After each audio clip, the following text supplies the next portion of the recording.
What's up, everybody? It's Sid and Millie back with another episode. We'll Uh, be chatting about the England versus Norway game in the World Cup today. Facts. Um, so, Just finished. yeah, literally just finished. England, I don't know if it's Prevailed. surprising at all, They but snuck they by snuck by. two to Yeah. one. Yeah, and now they're into the semifinals against the winner of the Argentina-Switzerland game tonight. Yes. But See yeah, what happens there. yeah. So, Millie, what were your kind of thoughts just overall of the match? And then we can Overall dive of in the a little match, more.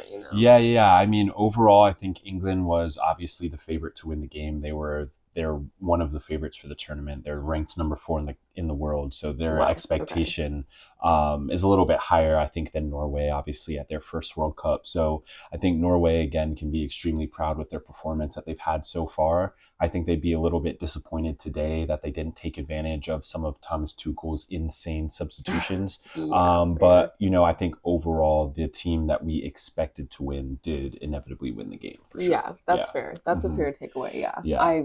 I didn't know too much, but knowing that Norway, it's their first time at the World Cup, it does make sense that England would take the win. Yeah. But it was a close game. It Yeah, it genuinely was a was. close It game. was. And I mean, a lot of the closeness of the match really just came down to Thomas Tuchel's decisions, right? Yeah, talk to me more about that, He Millie. didn't trust Declan Rice to not get a yellow card, so took out a key midfielder. And then he put in a winger into the midfielder and then into the midfield, and then also put a right back into the midfield. So what does Um, that mean, Essentially, genuinely? just completely sacrificing England's control over the game. So Oh, after Tuchel at halftime made the Declan Rice substitution, which made no sense. I don't even think Declan Rice had even committed a foul at that point in the game. But being subbed off, obviously, the reason behind the substitution, we don't know if there was an injury or something that he was trying to take care of, that's true. but the assumption that Assumption, the yeah. assumption that is made is that the reason he took off Declan Rice was because of the yellow card risk. Because obviously, if he got a yellow card in this game, he would be unable to play in the next game. Okay. So those were kind of the two suspicions as to why Declan Rice got taken off. But from the outside perspective, didn't really make a lot of sense. Seems crazy.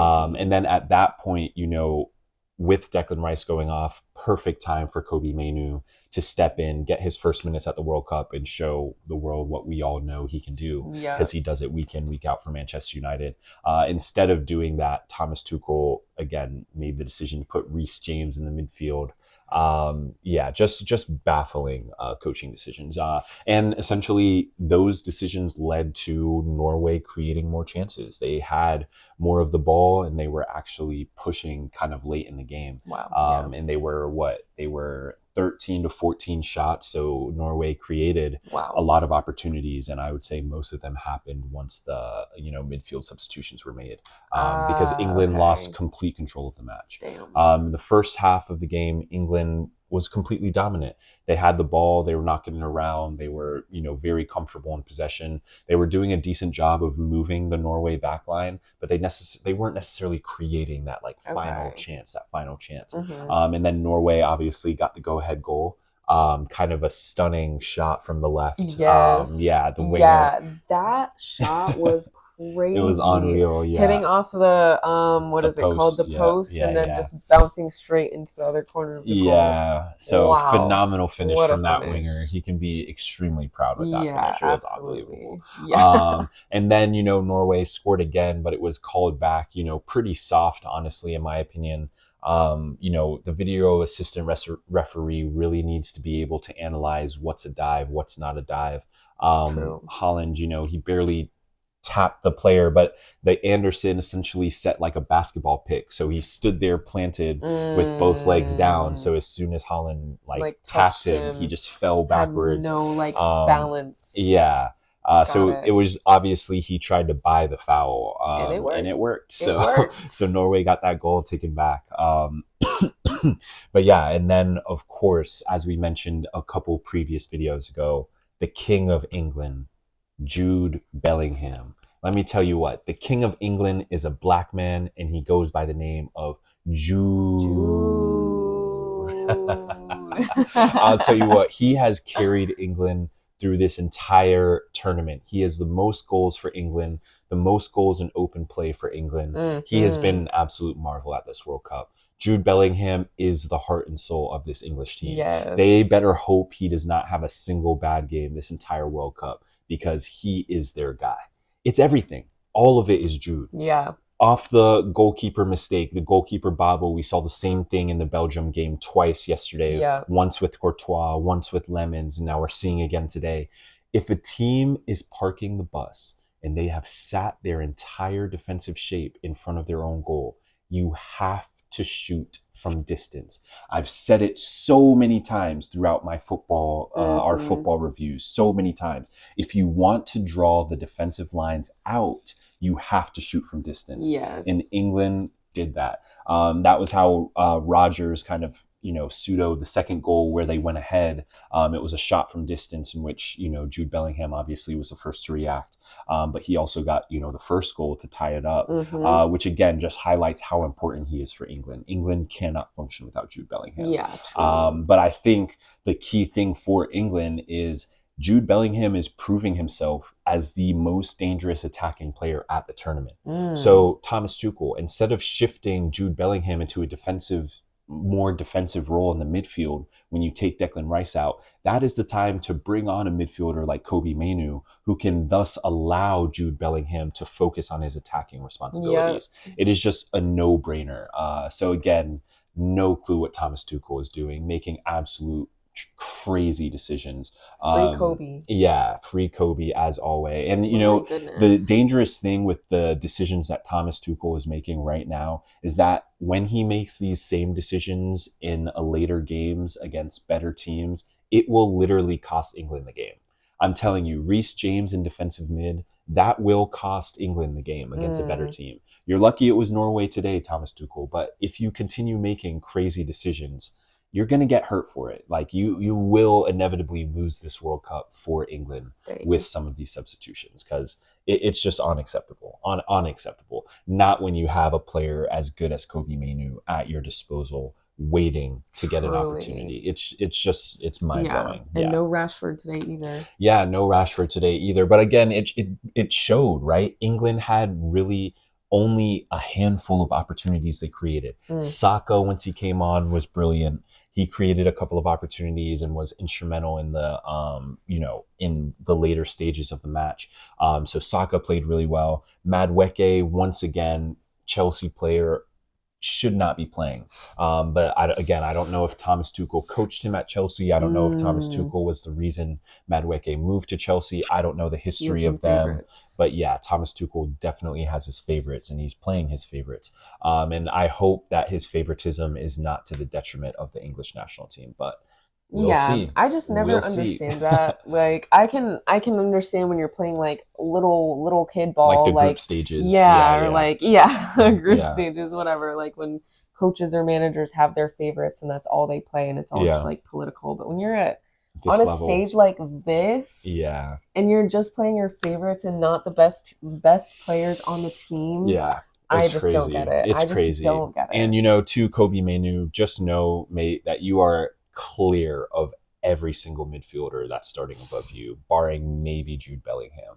But Kobe on his best days is right there with Jude Bellingham. So again, on his worst day is still better than everyone else. Yeah, still better than Anderson on his worst day, and probably always equal with Declan Rice on his average days. But again, nonetheless, that's neither here nor there. Again, we witness this week in and week out with Manchester United. It's not like Kobe's entire season was what we saw under Amorim. We saw the type of player he can be and is, not only in 2024 in the Euros for England, but also this season in the back half with Michael Carrick for Manchester United. So we know what type of player Kobe Mainoo is, and we know that he would help this English team instrumentally. Yes. But again, he can't sub himself on at the end of the day. So inevitably, if England doesn't win the World Cup, it comes down to Thomas Tuchel. So his decisions. But yeah, I think overall, again, the team we expected to win won. Norway made it a game. Norway made it interesting. Norway was shafted by VAR. England's first goal, if you're unaware, it hit one of the wires that hangs over the field that holds the cameras. That's right. And when the ball hits a wire, per the FIFA bylaws, it is supposed to result in an immediate stoppage of the game, followed by a drop ball by the referee. Both the referee and VAR missed that. Which is absolutely unacceptable from FIFA. Yeah. Another sign that they were just not prepared for this tournament at all. Again, the ref should be watching the ball. I'm not sure how he's missed, a clear impact that happened on the ball, while it was in the air. But also VAR, we've seen the hyper slow-mo in action so many times during this World Cup. So the fact they didn't employ that to make sure that nothing nefarious happened in the play, it's just unacceptable. Yeah, it just shouldn't be happening at this level. It's purposeful at that point. So once again, FIFA's never beating the allegations. VAR is a wasted tool when it's in the hands of idiots, and this was just another example of that. People who are in these important positions in games and they're missing calls that directly influence the match. And that's really disappointing because, again, we want to have clean football matches where there isn't anything that shouldn't happen. It should just be a clean match of football. Truly. That really isn't too much to ask for. Hopefully, FIFA will get it right. But I think, everybody already has that anticipation of what's to come tonight with the Argentina game. But we'll see what happens. Yeah, right. But yeah, so Switzerland. Yeah. The whole world is Switzerland. The whole world is Switzerland for real. Yeah.